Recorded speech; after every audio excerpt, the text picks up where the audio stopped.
Dengan apa ku dapat naik ke gunung Tuhan? Rinduku bertemu denganmu. Dengan hati yang murni, tangan yang bersih, ku naik ke atas gunung kudus Tuhan. Dengan apa ku dapat naik ke gunung Tuhan? Rinduku bertemu denganmu. Dengan hati yang murni, tangan yang bersih, ku naik ke atas gunung kudus Tuhan. Walau gelombang badai menerpaku, kan tetap berdiri tegak memandang wajah-Mu Tuhan. Takkan ku serahkan hidup kepada dunia ini. Setia selesaikan pertandingan. Aku berjanji mengejar yang berkenan kepada Bapa. Kebenaran, damai sejahtera, sukacita oleh Roh Kudus. Aku berjanji hidup dalam kekudusan bersama Bapa.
Setia melayani perasaan Bapa.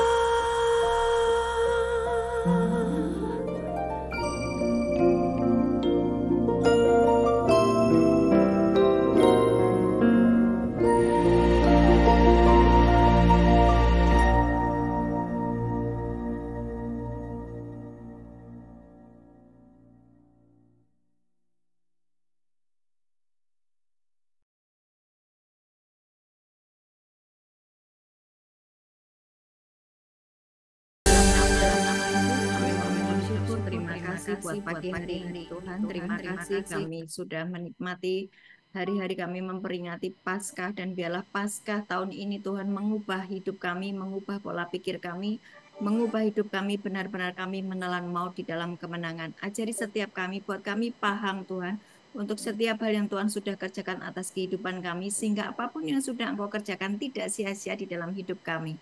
Tuhan, ajari setiap kami, lembutkan hati kami, pikiran kami, teduhkan kami semuanya, supaya kami bisa menangkap apapun yang menjadi isi hati-Mu. Di dalam nama Tuhan Yesus, haleluya, amin. Amin. Silakan duduk, shalom. Selamat Paskah. Selamat Paskah, Bu. Ibu di ujung bumi, ya. Saya sudah kangen, padahal baru ketemu Januari kemarin, tapi rasanya saya kepengen lagi ke sana. Nggak tahu lagi ke sana ya. Tapi saya harap kalian segera cepat-cepat keluar supaya kalian yang menjumpai saya, bukan saya menjumpai kalian di situ ya. Amin. Amin. Oke. Haleluya. Hari ini saya akan membahas tentang Paskah dulu. Mungkin Hafiz tadi, siapa Hafiz ya? Hafiz ya. Hafiz. Tadi membahas tentang, waktu itu saya membahas tentang keuangan belum kelar ya, kalau nggak salah ya. Ya, Masih Bu. ada yang harus saya selesaikan. Nah, saya lupa itu. Nanti biar Bu Steni yang akan mengingatkan saya. Hari ini kita akan bahas dulu tentang Paskah ya, Ya, karena Bu. kita memperingati Paskah. Saya mau Paskah tahun ini engkau menangkap sesuatu yang ajaib, sehingga kuasa kebangkitan Kristus itu juga bekerja di dalam hidupmu. Amin. Amin. Haleluya. Jadi jangan jangan jangan kamu tuh jangan agamawi gitu loh ya. Ya, Eh, Bu. Tiap tahun memperingati Natal, memperingati Paskah, tapi hidupmu tidak berubah. Itu namanya agamawi, repot dan capek. Oke? Nah, hari ini saya mau kalian mengerti kebenarannya tentang kuasa kebangkitan Kristus dan itu harusnya ada di dalam dirimu. Amin. Buka di Pengkhotbah 1 ayat 9 dulu. Ini saya kasih prolognya dulu ya. Kasih prolognya dulu. Pengkhotbah 1 ayat 9. Pengkhotbah 1 ayat 9 berkata begini, apa yang pernah ada akan ada lagi, apa yang pernah dibuat akan dibuat lagi, tidak ada sesuatu yang baru di bawah matahari. Perhatikan kata-kata itu, tidak ada yang baru di bawah matahari. Apa yang terjadi dulu akan terjadi sekarang. Ketika Yesus bangkit, ya, Yesus bangkit dari antara orang mati dan dia menampakkan diri kepada murid-muridnya. Betul ya? Ya, Bu. Yesus bangkit, yang ditampai siapa? Yang dijumpai siapa? Murid-muridnya. Murid, bukan umat. Umat yang berkata, Hosana, Hosana, diberkatilah dia yang datang dalam nama Tuhan. Tapi umat juga yang berkata, salibkan dia, salibkan dia. Itu umat. Ya, maunya terima mujizat. Tapi ketika tidak ada mujizat, ya marah, ya murtad, gitu ya. Itu umat. Siapa murid? Murid adalah orang yang dengar Tuhan ngomong apa. Dia perhatikan setiap perkataan Yesus, dia renungkan, dia lakukan menjadi pola pikirnya. Itu namanya murid. Sampai sini paham ya? Beda antara murid dan umat. Pastikan kalian bukan umat, tapi Murid. murid. Mau dididik, mau diajari. Tidak bebal. Tidak seperti anjing. Seperti anjing kembali kepada muntahnya, demikianlah orang bebal yang kembali kepada kesalahannya. Ya. Dan coba perhatikan bahwa Wahyu 1 ayat, ini saya bicara tentang Paskah ya. Ayat-ayatnya kalian harus hafal.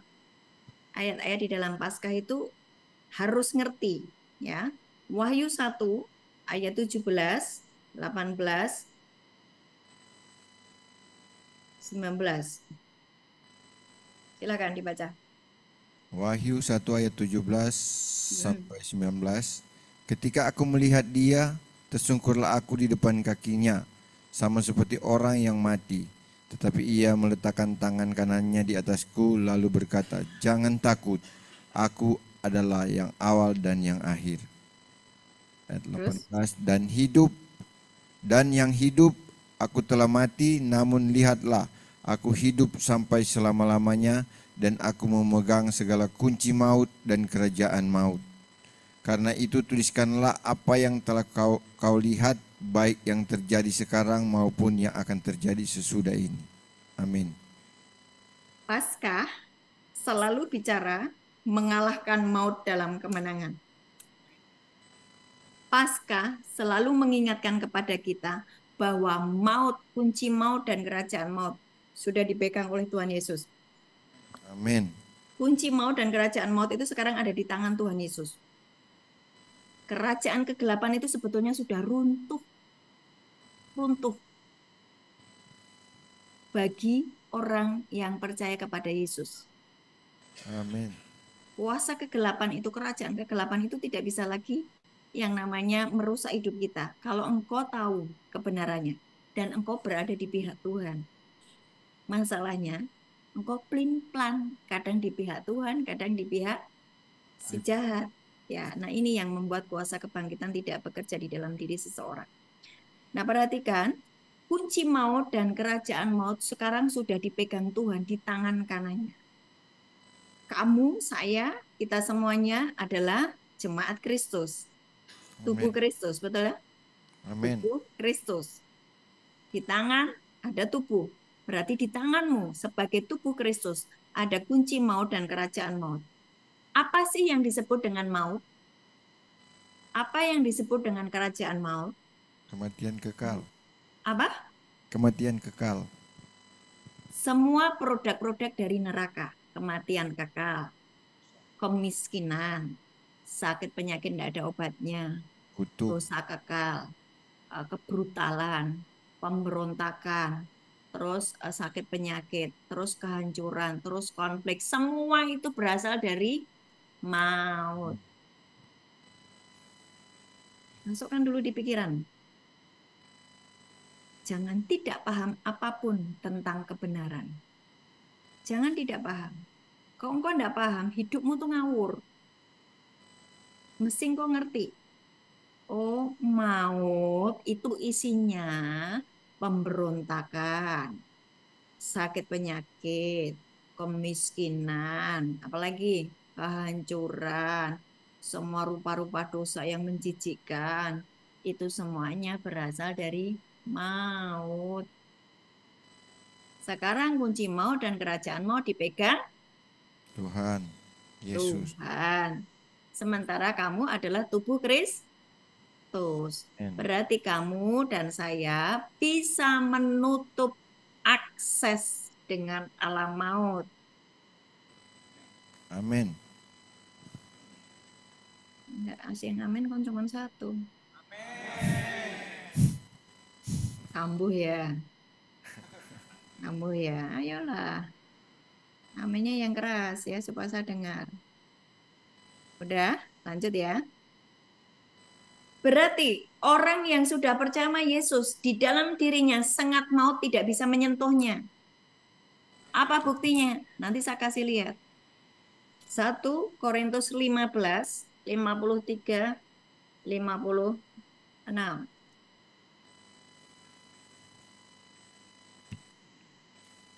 1 Korintus 15, 53, 55, 56 itu. Pelan-pelan sampai kalian nangkep ya. 1 Korintus 15. Silakan kalau sudah ketemu. 1 Korintus 15 ayat 53.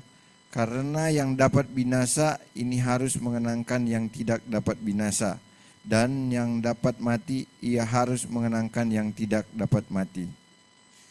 Dan sesudah yang dapat binasa itu mengenangkan yang tidak dapat binasa, dan yang dapat mati itu menangkan yang tidak dapat mati, maka akan genaplah firman Tuhan yang tertulis, maut telah ditelan dalam kemenangan. Hai maut, di manakah kemenanganmu? Hai maut, di manakah sengatmu? Sengat maut ialah dosa, dan kuasa dosa ialah hukum Taurat. Amin. Ya kan? Ya. Ini menelan maut di dalam kemenangan. Bagaimana kamu bisa menelan maut di dalam kemenangan? Maut tadi yang isinya sakit penyakit, kehancuran, kemiskinan. Kamu miskin, maka kamu jualan narkoba supaya kamu dapat duit gitu kan. Kamu miskin, maka kamu nyolong laptopnya manajermu. Terus enggak tahulah buat apa itu kamu colong, karena kamu butuh uang. Miskin, harus mencuri. Itu semua produk-produk maut. Semuanya produk-produk neraka. Padahal kamu percaya Yesus. Kenapa maut itu masih menyentuh hidupmu? Harusnya kalau kamu percaya sama Yesus, kamu menelan maut di dalam kemenangan.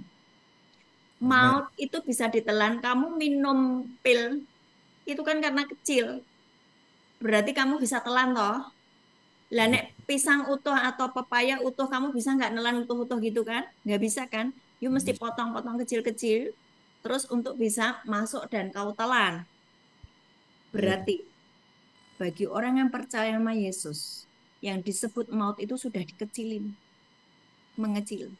Engkau menelan maut di dalam kemenangan. Maksudnya gimana? Ayat 53, karena yang dapat binasa ini, aku dapat binasa. Kalau aku tidak mengandalkan Tuhan, aku dapat binasa. Aku yang dapat binasa ini mengenakan yang tidak dapat binasa. Aku yang dapat mati ini mengenakan yang tidak dapat mati. Itu ayat 52, 50, 53, 54. Sesudah yang dapat mati ini mengenakan yang tidak dapat mati. Apa yang tidak dapat mati? Jiwa. Firman Tuhan dan Roh Allah tidak dapat mati. Tidak dapat mati loh. Kan pertanyaannya apa yang tidak dapat mati? Coba pelototin itu ayat 53 dan 54. Semuanya matanya melihat kepada Alkitab. Karena yang dapat binasa ini harus mengenakan yang tidak dapat binasa. Apa yang tidak dapat binasa? Firman. Firman dan Roh Allah. Firman dan Roh Allah. Kenapa firman tidak dapat binasa? Karena firman itu yang awal dan yang akhir. Karena firman itu Allah sendiri, Yohanes 1 ayat 1. Ya toh? Yohanes 1 ayat 1 ngomong apa? Pada mulanya adalah firman, firman itu bersama-sama dengan Allah, dan firman itu adalah Allah. Firman itu adalah Allah. Maka yang tidak dapat binasa itu adalah Firman. Jadi kalau ayat 53, karena yang dapat binasa ini harus mengenakan yang tidak dapat binasa, berarti mengenakan apa? Menangkan firman. Firman. Roh Allah juga tidak dapat binasa. Oke? Nangkep di sini ya? Amin. Nangkep di sini. Saya Amin, mau Bu. kasih lihat, kenapa maut masih ada di dalam dirimu? Kenapa kamu masih digerogoti dengan kemiskinan? Kenapa kamu masih digerogoti dengan sakit penyakit? Kenapa kamu masih digerogoti dengan rupa-rupa dosa? Karena kamu tidak pernah mau mengenakan firman dan nggak pernah mau jalan dengan Roh Kudus setiap hari. Maka kamu nggak bisa menelan maut di dalam kemenangan. Tapi maut itu yang menelan hidupmu. Lagi coba baca ayat 53. Bersama-sama 2, 3. Karena yang dapat binasa ini harus mengenangkan yang tidak dapat binasa, dan yang dapat mati ini harus mengenangkan yang tidak dapat mati. 54. Dan sesudah yang dapat binasa ini mengenangkan yang tidak dapat binasa, dan yang dapat mati ini mengenangkan yang tidak dapat mati, maka akan kenalah firman Tuhan yang tertulis, maut telah ditelan dalam kemenangan. Amin. Dalam kemenangan. Waktu engkau nyatu dengan firman, firman itu Tuhan sendiri. Kamu nyatu jalan dengan Roh Kudus. Roh Allah itu melayang-layang menciptakan alam semesta. Kamu buka di Kejadian 1. Roh Allah melayang-layang, Roh Allah mengerami bumi, itu Roh Kudus. Dan engkau mengizinkan diam di dalammu. Bukan roh perzinahan, bukan roh pemabuk, bukan roh tipu-tipu. No, itu kamu sudah selesai dengan roh-roh itu semuanya, dengan roh-roh dunia. Dengan roh-roh yang gelap itu kamu sudah selesai. Tapi engkau izinkan Roh Kudus, roh hikmat, roh pengertian, roh Allah sendiri diam di dalam kamu. Maka kamu sedang mengenakan yang tidak dapat binasa. Firman setiap hari kau pikirkan, firman setiap hari kau deklarasikan, setiap hari, day by day, sejam sekali. Isinya mulutmu mengucapkan firman, pikiranmu dipenuhi dengan firman. Maka engkau sedang mengenakan yang tidak dapat binasa ini. Sehingga engkau bisa berkata, maut aku telan dalam kemenangan. Amin. Tangan buat Tuhan. Kalau kalian paham ini, di setiap Paskah, engkau mengalami progres.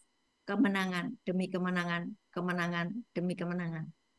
Bukan kemerosotan. Karena Amin. Tuhan tidak pernah kasih yang namanya kemerosotan. Tapi kemenangan. Sampai sini paham ya? Paham, Bu? Paham. Paham. Nah, sekarang, coba cek dirimu sendiri. Kenapa kamu masih miskin? Kenapa engkau masih, iya habis kan aku masih di lapas Bu, ya aku miskin. Coba pikiranmu tuh disetel sesuai dengan firman Tuhan. Kamu memang memang terbatas karena di dalam lapas. Tapi ketika kamu setiap dengar firman, engkau masukkan, engkau create dirimu sesuai firman, ya kan? Terus engkau bisa, berarti engkau bisa punya akses dengan Bapamu di surga. Engkau bisa berdoa, Tuhan berkatilah istriku. Dia lagi bekerja buat terobosan. Terus tuh tiba-tiba duit istrimu berlimpah, kamu dikirimi duit. Bisa seperti itu. Karena kamu berdoa. Karena kamu sudah menelan maut di dalam kemenangan. Atau apa saja, cara apa saja. Karena hubunganmu dengan Bapak tadi sudah pulih, engkau sudah menelan maut di dalam kemenangan. Engkau punya akses dengan Bapamu di surga. Engkau bisa berkata, please Tuhan, aku pengen segera keluar tahun ini. Engkau bisa mengubah angka yang besar-besar menjadi angka yang kecil. Engkau bisa mengubah seumur hidup menjadi angka. Amin. Bagi Tuhan dan bagi orang yang percaya, tidak ada yang Mustahil.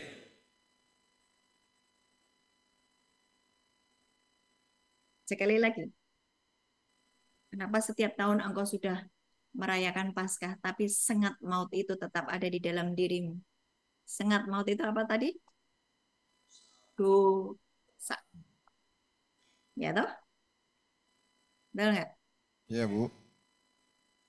Dosa yang tidak kau segera selesaikan membuat kuasa kebangkitan itu tidak bisa beraktivitas, tidak bisa bekerja di dalam dirimu.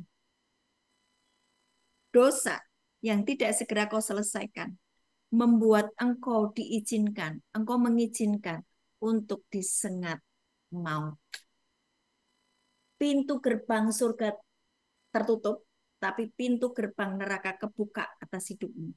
Karena engkau mengerjakan dosa yang tidak segera kau selesaikan. Sampai sini. Paham, Bu. Bukan Tuhan tidak sayang sama kamu. Tapi oleh karena tadi loh, ya, yang namanya sengat dosa itu adalah maut. Sengat maut adalah dosa dan kuasa dosa adalah hukum Taurat. Ini maksudnya apa? Sengat maut ayat 56. Sengat maut adalah dosa, ya. Jadi ketika kita dosa tidak segera kita selesaikan itu membuka gerbang maut, buka gerbang neraka sehingga berbondong-bondong iblis menghancurkan hidupmu. Dan kuasa dosa ialah hukum Taurat. Maksudnya gimana? Di dalam diri kita ini ada dua hukum. Kalau kamu percaya sama Yesus, Roma 8 ayat 1 coba. Buka Roma 8 ayat 1. Roma 8 ayat 1. Demikianlah sekarang ada penghukuman bagi mereka yang tidak ada penghukuman bagi mereka yang ada di dalam Kristus Yesus. Terus ayat 2. Roh yang memberi hidup telah memerdekakan kamu dalam Kristus dan hukum dosa dan hukum maut. Dari hukum dosa dan hukum maut. Kamu baca di Roma 8 ayat 1 dan 2. Itu ada dua hukum yang berlaku. Satu hukum roh dan kehidupan. Engkau hidup di dalam roh, engkau akan hidup. Nanti baca ayat selanjutnya ya. Ayat selanjutnya itu kamu pelajari.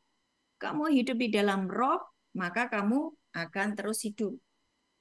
Hidup di dalam roh dan kehidupan. Tetapi ketika engkau terus berjalan pijakanmu di dalam dosa, terus dosa, terus. Kamu berada di dalam hukum dosa dan maut. Bu, tapi kan aku percaya Yesus. Kenapa aku kena maut? Lah karena pijakanmu di dalam hukum dosa dan maut.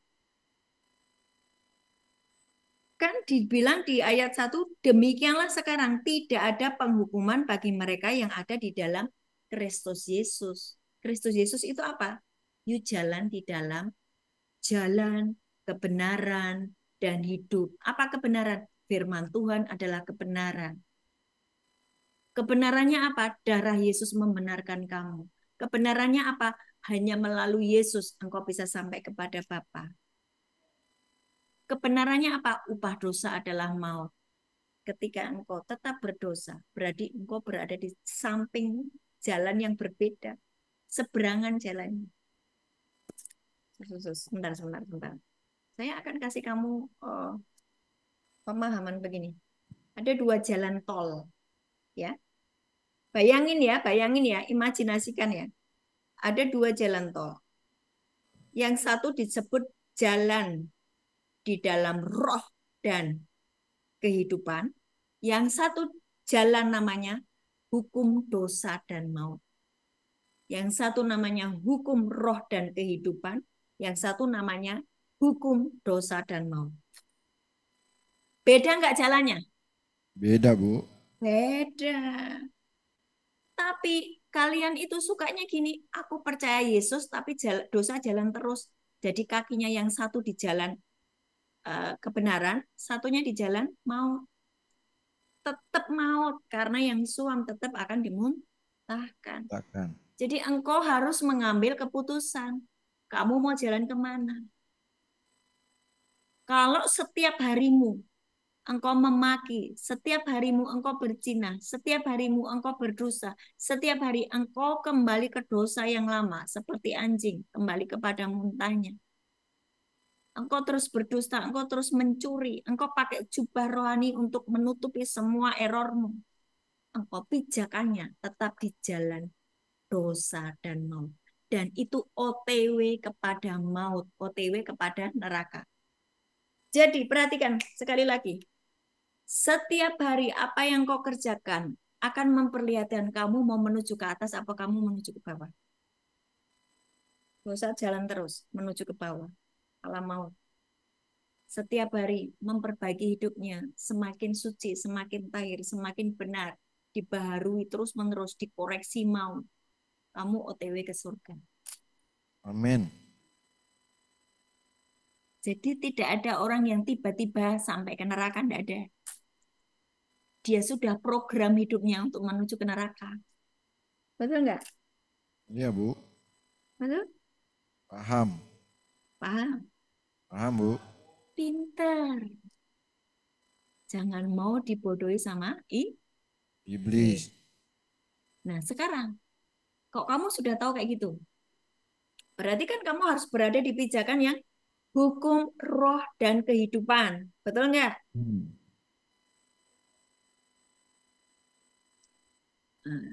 Sebentar. Tadi di Pengkhotbah 1 ayat 9, di bawah matahari ini tidak ada sesuatu yang baru. Betul nggak? Iya, Bu. Semuanya sama. Waktu Tuhan menciptakan Adam dan Hawa, ada dua pohon yang harus diperhatikan. Pohon kehidupan dan pohon pengetahuan hal baik dan jahat. Betul nggak? Iya, Bu. Yang pengetahuan hal baik dan jahat, ojo dimakan. Jangan, please, jangan. Ngeyel, dimakan. Akhirnya dia berdosa. Padahal Tuhan sudah menyediakan taman untuk dikelola. Semua sudah disediain. Tinggal kelola. Tapi karena pemberontakan tidak taat pada firman Tuhan, dia makan pohon pengetahuan hal baik dan jahat, maka dia melakukan yang namanya dosa. Keluar dari Taman Eden, harus melakukan segala sesuatu dengan usahanya sendiri. Tadi di Pengkhotbah 1 ayat 9, segala sesuatu itu sama, di bawah matahari tidak ada yang baru, sama. Tiba-tiba kamu masuk ke Roma 8 ayat 1 dan 2. Di situ ada pohon kehidupan dan pohon pengetahuan hal baik dan jahat. Di situ ada dua hukum. Hukum roh dan kehidupan, hukum dosa dan maut. Sama toh? Iya, Bu. Sama nggak? Engkau terus berbuat dosa, engkau terus berzina, engkau terus jualan narkoba, engkau berada di dalam hukum dosa dan maut. Nggak ngalami kuasa kebangkitan Kristus. Tapi kamu ditelan maut. Tapi ketika engkau berjalan di dalam hukum roh dan kebenaran, taat sama firman, kamu makan buah kebenaran, kamu kunyah-kunyah firman, kamu renungkan, kamu perkatakan siang dan malam. Itu firman, itu makan buah kebenaran, buah kehidupan. Siapa buah kehidupan, buah kebenaran itu? Yesus sendiri. Yesus itu firman. Wahyu 19.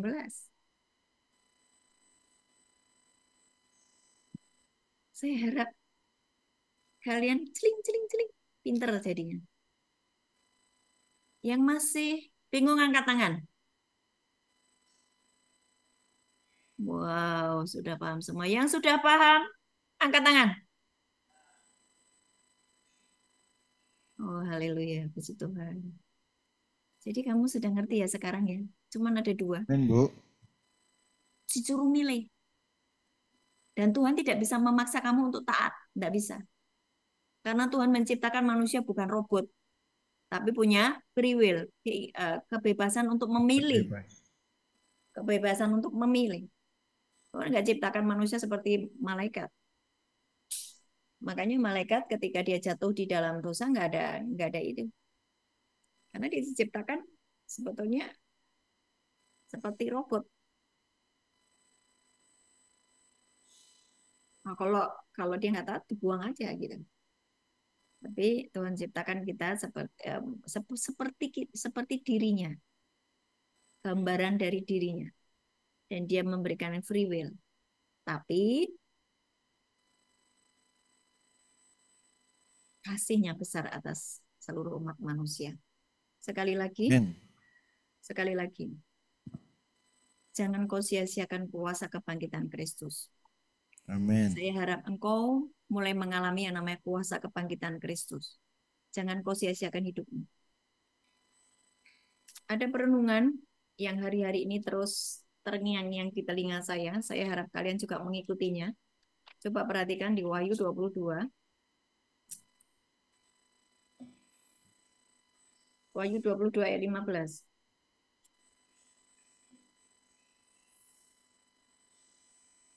Kamu baca dulu di ayat 11 ya. Wahyu 22 ayat 11 tuh. Wahyu 22 ayat 11. Barang siapa yang berbuat jahat, biarlah ia terus berbuat jahat. Barang siapa yang cemar, biarlah ia terus cemar. Dan barang siapa yang benar, biarlah ia terus berbuat kebenaran. Barang siapa yang kudus, biarlah ia terus menguduskan dirinya. Amin. Terus, sesungguhnya Sesungguhnya aku datang segera dan aku membawa upahku untuk membalaskan kepada setiap orang menurut perbuatannya. terus Aku adalah Alfa dan Omega, yang pertama dan yang akhir, dan yang terkemudian, yang awal dan yang akhir. Berbahagialah mereka yang membasuh jubahnya, mereka akan memperoleh hak atas pohon-pohon kehidupan dan masuk melalui pintu-pintu gerbang ke dalam kota itu.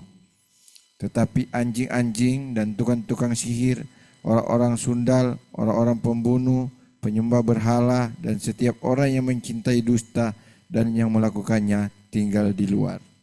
Amin. tetapi anjing-anjing. Siapa anjing-anjing? Orang durhaka. Orang yang selalu kembali kepada kesalahannya. Amsal 26 ayat 11. Coba kamu baca. Kiri. Amsal. Amsal 26 ayat 11, seperti anjing kembali ke muntahnya, demikianlah orang bebal yang mengulangi kebodohannya. Anjing adalah orang bebal yang mengulangi kebodohannya. Sudah masuk Nusa Kambangan 2 kali, keluar dari Nusa Kambangan, tetap jualan narkoba, itu namanya anjing. Ya toh? Orang bebal yang kembali kepada kesalahannya. Betul? Makanya dia tidak masuk di dalam kerajaan surga. Artinya dia tidak mengalami kuasa kebangkitan Kristus. Maut itu tetap menelan dia. Seheboh apapun dia jualan narkoba, suatu saat pasti akan ketangkap lagi dan dia akan mati binasa karena narkoba. Sudah banyak itu terjadi. Dia terus membunuh, keluar dari lapas dia terus membunuh. Dia ditelan maut. Bukan menelan maut, tapi ditelan maut. Kalian ngerti ya? Sekarang? Ngerti, Bu. Ya. Anjing-anjing, tukang sihir. Siapa tukang sihir? Tukang Siapa sihir. tukang sihir? Dukun. Hmm? Dukun. Dukun. Menurutmu tukang sihir itu hanya dukun? Di gereja tuh banyak tukang sihir loh. Penipu. Kayak apa modelnya tukang sihir di gereja? Diapai dengan seseorang, Tuhan, aku tuh ini Tuhan, orang ini tuh pernah menjengkelin dan ini dia pernah menghancurkan hidupku. Kiranya api Tuhan turun membakar rumahnya, menghancurkan hidupnya. Mendoakan sesuatu yang buruk kepada sesamanya. Oleh karena dia hatinya masih dendam. Dia berdoa di dalam nama Tuhan Yesus. Aku turunkan hujan api atas orang itu. Itu namanya sihir. Paham? Paham, Bu? Sihir. Terus orang-orang Sundal. orang Sunda siapa? Orang Sunda siapa? Ayo dong dijawab dong. Orang Sundal pelacur. Pelacur.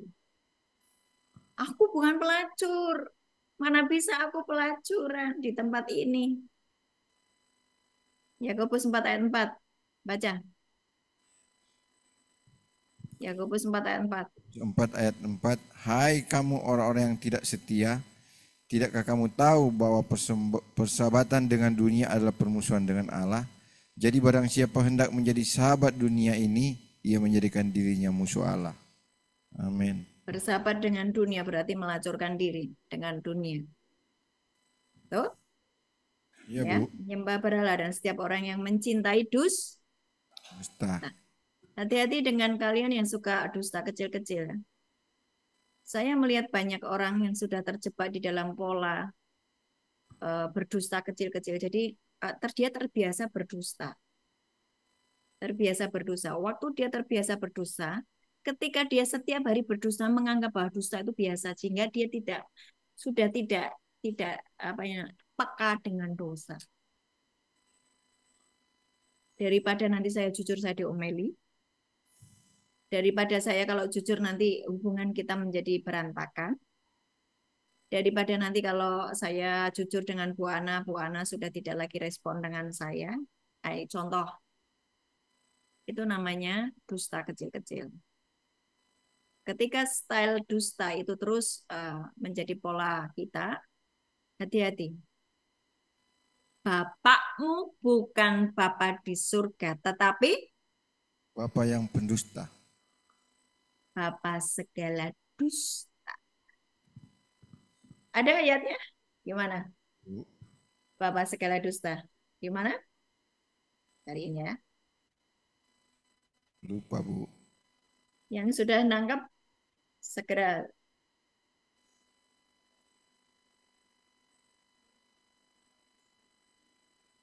Ini buat supaya shock terapi bagi mereka yang suka berdosa. Yohanes 8 ayat 44. Yohanes 8 ayat 8 ayat 44.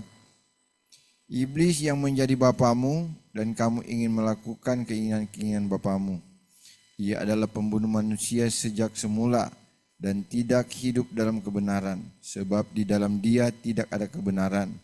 Apabila ia berkata dusta, ia berkata atas kehendaknya sendiri, sebab ia adalah pendusta dan bapa segala dusta. Amin. Bagi orang yang suka berdusta, hati-hati, bapamu bukan Bapa di surga, tetapi Bapa segala Dusta. dusta. Makanya di sini tidak ada pendusta yang masuk ke dalam kerajaan surga. Ayat terakhir. Wahyu 21 ayat 3 dan 4. Ini menjadi closing buat Paskah hari ini. Ya, saya harap Paskah tahun ini engkau mengerti firman dan engkau menelan maut di dalam kemenangan. Engkau mau menyediakan hidupmu menjadi kemah Allah, menjadi bait Allah. Amin. Dan lewat hidupmu banyak orang akan bertobat. Katakan amin. Amin. Wahyu 21 ayat 3 sampai 4 dan nanti ayat 8. Wahyu 21 ayat 3.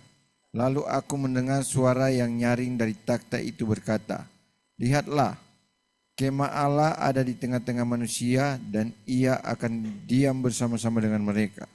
Mereka akan menjadi umatnya dan ia akan menjadi Allah mereka.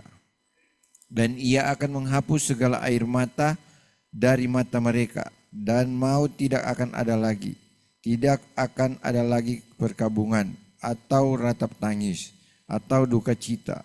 Sebab segala sesuatu yang lama itu telah berlalu. Dua ayat ini dulu saya bagikan kepada kalian semuanya. Ayat 3. Lalu aku mendengar suara yang nyaring dari tahta itu berkata, lihatlah kemah Allah ada di tengah-tengah manusia dan ia akan diam bersama-sama dengan mereka. Geri. Contoh nih Geri ya. Geri berada di lingkungan orang-orang gitu kan ya. Terus tiba-tiba ada orang yang ngomong, lihatlah Geri. Lihatlah Geri. Dia adalah kemah Allah. Dia mengizinkan roh Allah diam di dalam dirinya. Dia sudah bertobat dari semua dosa pelanggarannya. Dulu majikannya Geri adalah iblis. Dia suka berdosa, dia suka gini gitu kan ya. Tapi sekarang dia bertobat. Majikannya Geri sekarang adalah Allah, adalah kebenaran. Dia mengizinkan dirinya menjadi kemah Allah. Amin. Lewat kehidupan Geri, orang-orang yang bertemu dengan Geri, mereka akan menyembah Allahnya Geri. Amin. Kalau kamu mengizinkan dirimu menjadi kemah Allah. Amin. Ketika kamu membaca kitab Wahyu, jangan pikirannya kalau nanti sudah di surga, kalau nanti sudah di surga. Enggak, hari ini loh. Ketika engkau terus mengenakan firman, terus menyatu dengan Bapa di surga, engkau mengalami semua yang ada di dalam kitab Wahyu ini. Amin. Amin, Bu. Nah, setelah Geri itu menjadi kemah Allah, maka kamu perhatikan ayat 4, maut tidak akan ada lagi. Amin. Sebab tadi yang 1 Korintus 15 ayat 53, kamu menelan maut di dalam kemenangan. Iya, Bu. Betul kan? Iya, Bu. Semangat enggak kamu dengar ini? Amin. Jadi kemiskinan itu sebetulnya kamu bikin sendiri. Kehancuran itu kamu bikin sendiri. Sakit penyakit tidak ada obatnya, kamu bikin sendiri. Yesus di atas kayu salib sudah selesaikan semuanya. Iya, Bu. Masalahnya, kamu di pihak mana? Kita di pihak mana? Ya, Pijakanmu di dalam hukum dosa dan maut atau pijakanmu di dalam roh dan kebenaran, roh dan kehidupan. Ya. Setelah engkau mengizinkan dirimu dibaharui, caramu berpikir dibaharui, hatimu bersihkan, terus engkau mengizinkan roh Allah diam di dalammu, maka engkau menjadi kemah Allah. Kemah Amin. Allah sama dengan bait Allah. Tidak tahukah kamu bahwa tubuhmu adalah Bait Allah. bait Allah? Ketika tubuhmu kau izinkan menjadi bait Allah, engkau menelan maut dalam kemenangan. Amin, Bu. Ketika engkau menelan maut di dalam kemenangan, lihat, itu kemah Allah, tidak ada lagi maut di dalam dirinya. Ayat 4. Ia akan menghapus segala air mata dari mata mereka. Maut tidak akan ada lagi, tidak akan ada lagi perkabungan, duka cita karena kemiskinan, karena sakit penyakit, karena kegagalan, kehancuran, tidak ada lagi. Amin. Atau ratap tangis oleh karena kehancuran, atau ratap tangis oleh karena malapetaka, tidak ada lagi. Atau duka cita oleh karena apapun yang Amin. membuat engkau terpisah dengan Bapamu. Segala Amin. sesuatu yang lama itu telah berlalu. Amin. Haleluya. Ayat 8.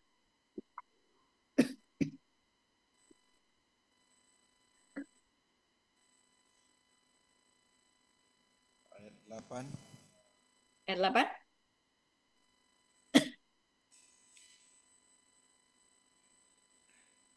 Tetapi orang-orang penakut, orang-orang yang tidak percaya, orang-orang keji, orang-orang pembunuh, orang-orang sundal, tukang-tukang sihir, penyembah-penyembah berhala, dan semua pendusta, mereka akan mendapat bagian mereka di dalam lautan yang bernyala-nyala oleh api dan belerang. Inilah kematian yang kedua.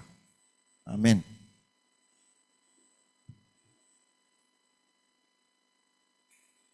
Tapi orang-orang penakut, Orang-orang yang tidak percaya, siapa penakut? tidak. Siapa penakut?